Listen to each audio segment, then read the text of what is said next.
So you've decided to move to Navarre, Florida, and you're wondering what next? In this video, I'm going to give you 5 tips on how to make moving to Florida as easy as possible. So get out your notebooks and get ready to jot down some notes because I'm about to make your life so much easier. Hey everybody, I'm Kristen Weller. I am your local real estate agent here down in the Panhandle of Florida. And I'm so excited to share with you 5 easy steps to plan things out and make sure your move down here is super easy. So let's get right to it. All right, number 1 is plan for weather. So what do I mean by this? We have summer like 80% of the year, and yes, it's a little bit of exaggeration, but don't get rid of all of your winter clothes. A lot of people that come down here, and myself included, I got rid of tons of sweaters and winter coats and winter boots and things like that.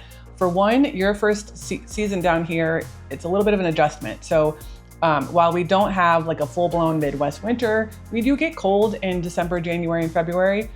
So don't get rid of all your stuff. You do still need a winter jacket, especially like 2 years ago, we had 7 inches of snow.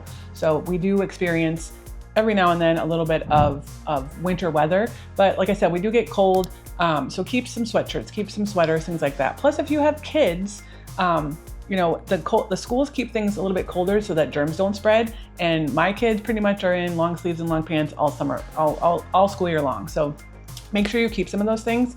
And if you are moving from a northern state down here, one thing I would recommend, especially if you're planning this out in advance, check out your clearance racks for your bathing suits. We don't really, our swimsuits don't really go on sale too much, or they don't go on clearance very often, or it'll be like weird sizes that are on our clearance rack. So check out your malls and your clothing department stores and things like that for those items, because they tend to get more sales and stuff up there, and stock up while you're up there. And then when you come down here, you'll have inexpensive swimwear because you will use it a lot. You'll need more than just one bathing suit, especially if you're planning on having a pool or going to the beach a lot. So those are just some tips, but definitely don't get rid of all of your winter stuff like we did. We had to go buy some more stuff because we were silly and thought, oh, it's warm there, and it is, and you will get used to it over the time. Whereas, you know, the winter months don't seem as cold, but still, just keep all your stuff, or at least some of it. So step 2 is to figure out where you want to live. Now I know you're thinking, I'm on this channel called Living in Navarre. I want to live in Navarre, and I understand that, I got you. But there are different sections, kind of what I like to call 3 different sections of Navarre. This is just my little anecdotal bit, but it kind of helps people kind of figure out where to look and where to at least, you know, narrow down so that you're not looking at the whole town, because it's a lot. So let's dive a little bit deeper into that. So my first section I'm calling East Navarre. So if you're looking at a map, it's going to be where 87 meets, like intersects into 98 and everything east. This area is going to be great for my military families because it gets you that much closer to base, to Hurlburt Field. And even if you're going to drive into Eglin, it gets you that much closer. It just shaves off a little bit of time on your commute.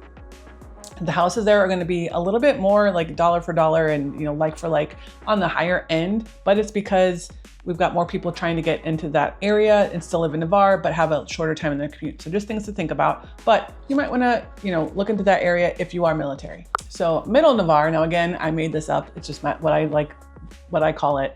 But this area is basically the kind of the section of town that's just surrounding 87. You're not quite into Holly by the Sea. You're not super far east towards Mariester. You're just right off like Andorra by Publix, by the high school area. It's kind of where all the stuff is. The majority of your shopping's here. A couple of restaurants, things like that. But you know, the Holly Navarre schools, all 3 of them are here, plus the high school. So it's kind of like the middle Navarre area.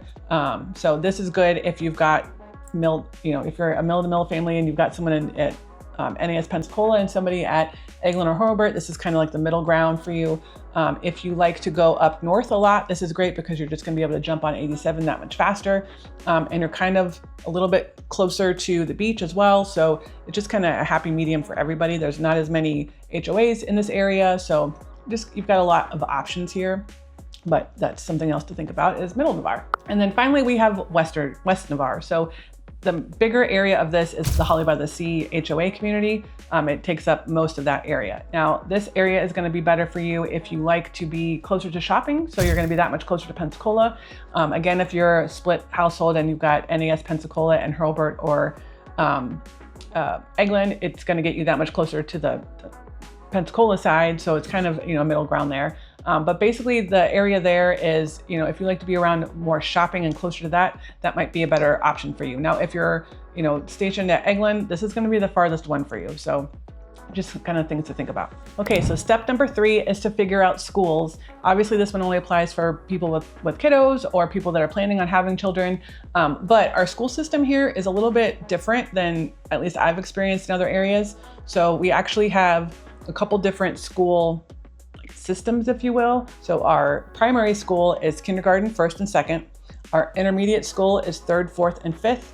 And then our middle school is a true middle school where it's 6th, 7th, 8th. And then our high schools are freshman through senior year. We also have a good number of private schools, whether they're religious or not, but we've got a good chunk of schools that you can choose from as far as that part's concerned. And we've got a couple homeschool networks that a lot of people talk highly of. So we've got a lot of options here as far as schooling, but the big thing I just like to go over is that we don't have middle school sports if you are in the public schools. And then, like I said, there's just a couple different nuances about our schools and how they break them up with the grades. Okay, step number 4, and this one is my gift to you guys. So if you are able to pick when you move, pick the winter time, especially if you're moving yourself. Here's why. 1, it is so much cooler, and if you're moving yourself and you're moving in the dead of summer, you're gonna hate life. It is gonna be hot, you're gonna be sweating, it's disgusting. So, and it rains a little bit more. So just trust me on this. If you can pick any time, I would personally pick from like November to like early March to move, because it's a lot cooler. You might get a breeze, and it's gonna be a lot like cooler to move. All right, I do have one more, step number 5, but after that, I'm gonna give you a bonus one, so make sure you stick around. And if you've liked everything so far, I would love it if you gave me a thumbs up, hit that subscribe button, and then ring the bell so that you don't miss another video that I drop. All right, step number 5, and this might be a little obvious too, but if you are planning on purchasing a home, pick your real estate agent well in advance. So I always tell my people 6 months out is great, because it gives you enough time to kind of get to know the area, get to know the lay of the land, get pre-approved, figure out your budget, figure out your wants and needs, and have really good conversations with your real estate agent so that he or she knows what you're looking for. And if they see something pop up, we can start that process sooner than later. So I am a real estate professional, obviously, and I would love it if you picked me. But if not, and you want a different personality, let me know and I can help you find somebody else too. It's all good. All right, so my final tip is one that I think a lot of people overlook, but try to get plugged in as soon as you can. So whether that means, doing some research and getting into some Facebook groups that are in the area. We have one called Navarre Mommies 2.0, and it's just where a bunch of moms are on there, and they might talk about all different stuff, but doctors come up a lot, stuff to do with the kids come up a lot, schools, that kind of thing. But just getting plugged in before you move here so you can kind of get the lay of the land. But also once you get here, like I said, if you've got kiddos and you're dropping them off at the Y, stay there and chat a little bit, or join the Y, because they've got classes, group classes and sports and stuff for the kids and adults.